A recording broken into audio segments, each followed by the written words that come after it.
दोस्तों नमस्कार। मैं हिम्मत सेठ एक बार फिर आपके सामने उपस्थित हूँ एक नए विषय को लेकर। दोस्तों, आज हम बात करेंगे मणिपुर की। और मणिपुर की इसलिए कि अभी जो पिछले 2023 मई से जो हिंसा वहां पर चालू हुई है, उसका अभी तक भी कोई अंत नहीं हुआ है। तो लगभग 3 साल पूरे हो गए, 4 साल। और अब जो है, अब ऐसा लग रहा है कि वहां पर एक नासूर पैदा हो कर दिया है सरकारों ने और वहां के सामाजिक संस्थाओं ने, कि जिसको जिसको दूर करना बहुत ही मुश्किल, असंभव सा लग रहा है।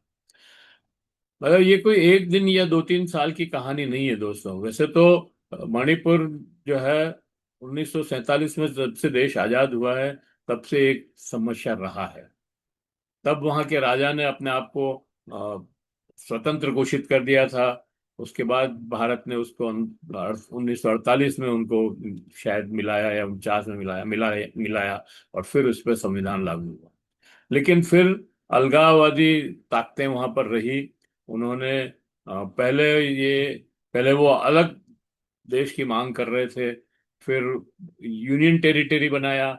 यूनियन टेरिटरी बनाया, तब अलगाववादी संस्थाओं ने उसको राज्य सर का दर्जा देने की बात हुई। वहां पर मतलब राज्य का दर्जा देने के लिए आंदोलन हुआ। और एक धड़ा तो अलगाववादी आंदोलन में लगा ही हुआ था। उसे चीन से, बर्मा से और पाकिस्तान से, जब पश्चिमी पाकिस्तान, पूर्वी पाकिस्तान भी, बांग्लादेश भी पाकिस्तान ही था, तब उसको वहां से सहायता मिल रही थी, क्योंकि वो बिल्कुल जुड़ा हुआ है।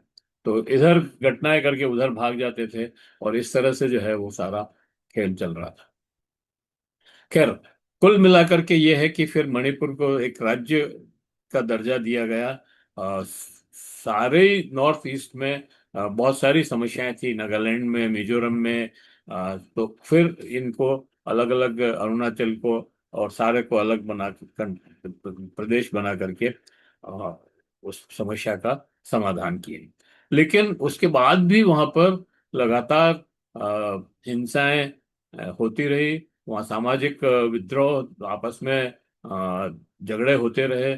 और लेकिन कभी भी ऐसा नहीं हुआ कि 3-3 4-4 साल तक लगातार वो चलता रहे और समस्या हल नहीं हुई। बाणू तराणू में भी शायद हुआ था। तब राष्ट्रपति शासन लगाया गया वहां पर, और वहां के फिर मुख्यमंत्री को बदल दिया, और फिर सारी समस्याएं हल हुई।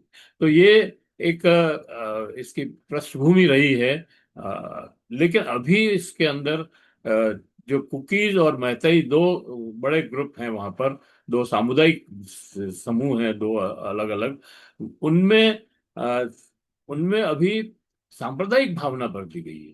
पहले ये सांप्रदायिक भावना नहीं थी, ये सामाजिक आंदोलन की तरह ही थे। दोनों अलग अलग ग्रुप तो थे, वो कुकई थे, ये मैतेई थे, ये बात तो ठीक है। लेकिन अभी उनमें मैतेई को हिंदू हिंदू माना गया, उनको हिंदू माना गया, क्या है वो हिंदू संस्कृति या सनातन संस्कृति से बिलोंग करते हैं।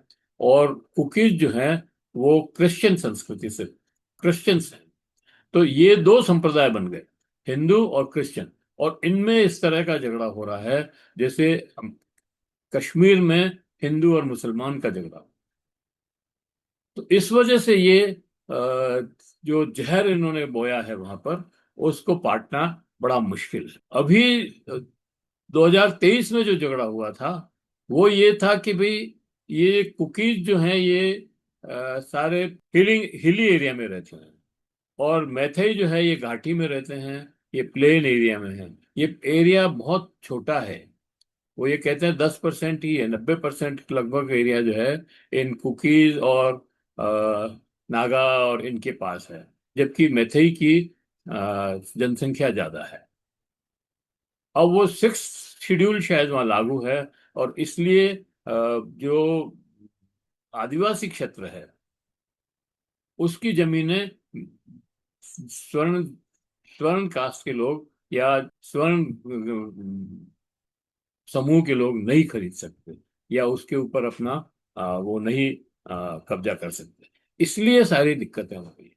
अब मैथई ग्रुप ये चाहता था कि हमें भी आदिवासियों का दर्जा दिया जाए।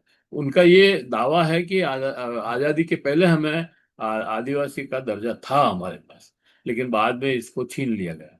और अब वो वापस आदिवासी का दर्जा चाहते हैं। और ये वो राज्य केंद्र सरकार से ये घोषणा मतलब बात कर चुके हैं। तो सेंट्रल गवर्नमेंट के मतलब गृह मंत्री ने हाई कोर्ट में एक अपील दर्ज की मतलब लगाई वहां पर। और ये कहा कि भी हाँ, इनको भी एक कमेटी बिठा के जांच कर लो। और शायद वो कमेटी बिठाई भी और उन्होंने जांच करके कहा हाँ, इनको आदिवासियों का दर्जा दिया जा सकता है। इस पे कोर्ट ने जो ये फैसला किया, तब वहां का कुकई समाज उग्र हो गया। वहां पर फिर आपस में झगड़े हो गए। और उन्होंने मतलब पुलिस के हथियार छीन लिए मैथेइज ने, या बांट दिए है पुलिस ने इनको। और वो झगड़ा वहां पर वीरेंद्र सिंह की सरकार थी। वीरेंद्र सिंह की सरकार अगर अ, थोड़ी चौकन्नी रहती तो शायद ये मामला इतना बड़ा नहीं होता। लेकिन अब ये स्थिति ये है कि वहां पर लगातार अविश्वास, विस्थापन और सैन्य माहौल कई वर्षों तक बना बना हुआ है। और धीरे धीरे कानून व्यवस्था का मुद्दा नहीं रहता। यह एक पीढ़ी के टूटने की कहानी बनी। आज मणिपुर उस मोड़ पर खड़ा दिखाई देता है। मई 2023 में शुरू हुई हिंसा अब तीसरे साल में, चौथा साल हो गया ना अब, 3 साल तो पूरे हो गए। मई 23 से मई 24 और मई 25। सरकारी आंकड़ों के अनुसार 58,000 लोग जो है अपने घर छोड़ चुके हैं। और वो शिविरों में रह रहे हैं। तो ऐसे में बहुत ही मुश्किल है वहां पर किसी भी चीज को लागू करना। और वहां पर जो जातीय संघर्ष हो रहे हैं, वो भारत के भीतर एक स्थायी विभाजन में परिवर्तित हो रहे हैं। मैं ये कह रहा हूँ कि वो सांप्रदायिक विभाजन हो गया है। और सांप्रदायिक विभाजन को पाटना बहुत ज्यादा मुश्किल होता है। और इसी तरह से वहाँ लगातार जो विद्वेष बढ़ता जा रहा है और हिंसा बढ़ती जा रही है। वहां पर जब शुरू हुआ था 23 में, तब 200 चर्च को तोड़ दिया था। इस तरह से उसको मतलब सांप्रदायिक रूप दिया गया कि वो पटना पाटना ही बहुत मुश्किल हो गया है। एक तरफ हिंदू बनाम ईसाई की भाषा चल रही है, दूसरी तरफ पहाड़ी बनाम घाटी की राजनीति है। जबकि वास्तविकता इससे कई अधिक जटिल है। ये संघर्ष जमीन, पहचान, राजनीतिक प्रतिनिधित्व, समाज संसाधनों और ऐतिहासिक विश्वास का मिश्रण सम्मिश्रण है। लेकिन अब राजनीतिक ताकतें इसे धर्म की भाषा में बदल देती है, तो समाधान और मुश्किल हो जाता है। क्योंकि जातीय संघर्ष का समाधान संवाद से निकल सकता है, लेकिन सांप्रदायिक नफरत पीढ़ियों तक जिंदा रहती है। आज हालत है, हजारों बच्चे राहत शिविरों में पड़े हैं। रिपोर्ट्स बताती है कि बच्चे अपने ड्राइंग में जलते घर, बंदूकें और लाशें बना रहे हैं। कल्पना कीजिए, जिस उम्र में बच्चों को स्कूल, खेल और सपने मिलने चाहिए, उन्हें भय, बारूद और बंकर मिल रहे हैं। ये केवल वर्तमान संकट नहीं, ये भविष्य की त्रासदी है। कुछ लोग कहते हैं कि मणिपुर दूसरा कश्मीर बन रहा है। ये तुलना पूरी तरह समाधान नहीं है। कश्मीर की अपनी ऐतिहासिक अंतर्राष्ट्रीय परिस्थितियां रही है, लेकिन ये एक समानता जरूर दिखती है। वहां पर भी समुदायों के बीच स्थायी अविश्वास है, सुरक्षा बलों की स्थायी मौजूदगी है, और आम लोगों का मनोविज्ञान टूटता है। अगर इसी किसी राज्य में 3-3 साल तक सामान्य जीवन वापस न लौटे, तो केवल अस्थायी संकट नहीं रह जाता है। देश की राजनीति मणिपुर को लेकर इतनी मौन क्यों है? जब चुनाव होते हैं तो राष्ट्रवाद की बातें होती है, लेकिन जब एक राज्य वर्षों तक अलग जलता है, तो राष्ट्रीय बहस उसकी जगह क्यों नहीं लेती? आज आप देखिए कि पूरी टीवी में कहीं मणिपुर नहीं है। यहाँ तक कि मणिपुर के जो वीडियो, विविध वीडियो आए जिसमें महिलाओं के साथ दरिंदगी दिखाई गई, उस पे भी कोई बहस नहीं हुई। और सुप्रीम कोर्ट में भी एफआईआर तो दर्ज करने का आदेश दिए, लेकिन उस पर कोई निर्णय नहीं। और स्थिति इतनी गंभीर है कि केंद्र सरकार को राहत और पुनर्वास के लिए सैकड़ों करोड़ रुपए वहां खर्च करने पड़ रहे हैं। लेकिन केवल राहत शिविर बनाना समाधान नहीं है, क्योंकि इंसान केवल टिन की छत से नहीं जीता, उसे सुरक्षा चाहिए, सम्मान चाहिए और भरोसा चाहिए। नागालैंड, मिजोरम, मणिपुर, पूरा पूर्वोत्तर भारत केवल सीमावर्ती क्षेत्र नहीं है, ये भारत की विविधता और लोकतंत्र की परीक्षा है। अगर वहाँ के लोग खुद को उपेक्षित महसूस करेंगे, अगर हिंसा लगातार चलती रहेगी, अगर संवाद की जगह केवल बंदूकें लेगी, तो अलगाववादी ताकतों को जमीन मिल जाएगी। और इतिहास गवाह है, जहाँ राजनीतिक समाधान कमजोर पड़ता है वहाँ उग्रवाद पनपता है।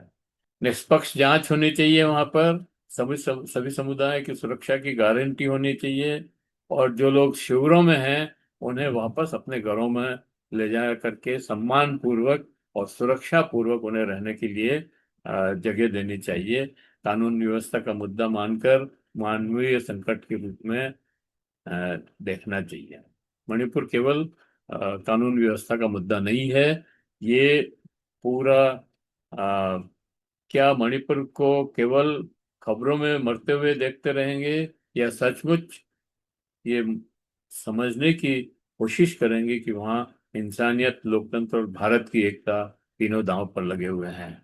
अगर मणिपुर शांत नहीं हुआ तो केवल एक राज्य नहीं टूटेगा, भारत के लोकतांत्रिक विश्वास का एक हिस्सा टूट जाएगा, और ये बहुत ही